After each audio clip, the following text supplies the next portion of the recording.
horror as the foul-breathed, gaping maw swallowed everything that had given meaning and security to the 5 short years of her life. "Mother! Mother!" she cried as comprehension overwhelmed her. She didn't know if the scream ringing in her ears was her own in the thunderous roar of rending rock. She clambered toward the deep crack, but the earth rose up and threw her down. She clawed at the ground, trying to find a secure hold on the heaving, shifting land. Then the gap closed, the roar ceased, and the shaking earth stilled. But not the child. Lying face down on the soft, damp soil churned loose by the paroxysm that convulsed the land, she shook with fear. She had reason to fear. The child was alone, in a wilderness of grassy steppes and scattered forests.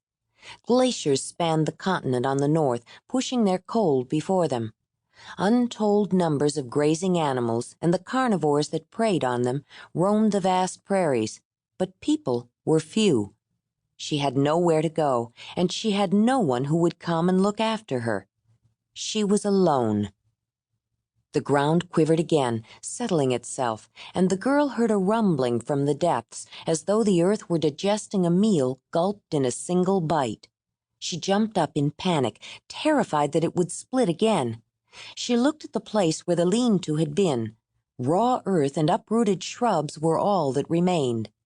Bursting into tears, she ran back to the stream and crumpled into a sobbing heap near the muddy water. But the damp banks of the stream offered no refuge from the restless planet.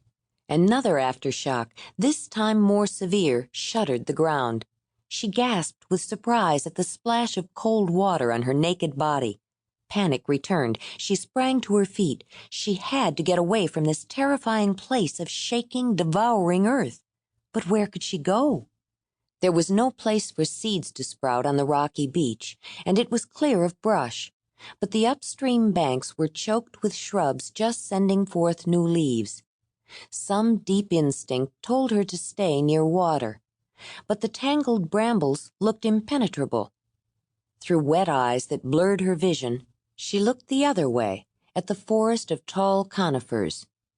Thin beams of sunlight filtered through the overlapping branches of dense evergreens crowding close to the stream. The shaded forest was nearly devoid of undergrowth, but many of the trees were no longer upright. A few had fallen to the ground. More leaned at awkward angles, supported by neighbors still firmly anchored. Beyond the jumble of trees, the boreal forest was dark and no more inviting than the brush upstream. She didn't know which way to go, and glanced first one way, then the other with indecision.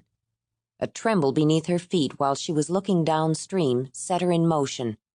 Casting one last yearning look at the vacant landscape, childishly hopeful that somehow the lean-to would still be there, she ran into the woods. Urged on by occasional grumbling as the earth settled, the child followed the flowing water, stopping only to drink in her hurry to get far away.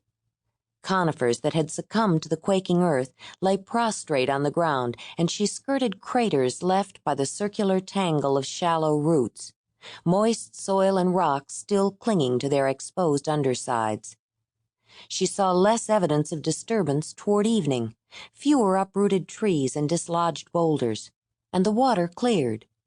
She stopped when she could no longer see her way and sank down on the forest floor, exhausted. Exercise had kept her warm while she was moving, but she shivered in the chill night air, burrowed into the thick carpet of fallen needles, and curled up in a tight little ball, throwing handfuls over herself for a cover. But as tired as she was, sleep did not come easily to the frightened little girl. While busy making her way around obstacles near the stream, she was able to push her fear to the back of her mind. Now it overwhelmed her. She lay perfectly still, eyes wide open, watching the darkness thicken and congeal around her. She was afraid to move, almost afraid to breathe. She had never been alone at night before, and there had always been a fire to hold the black unknown at bay. Finally, she could hold back no longer. With a convulsive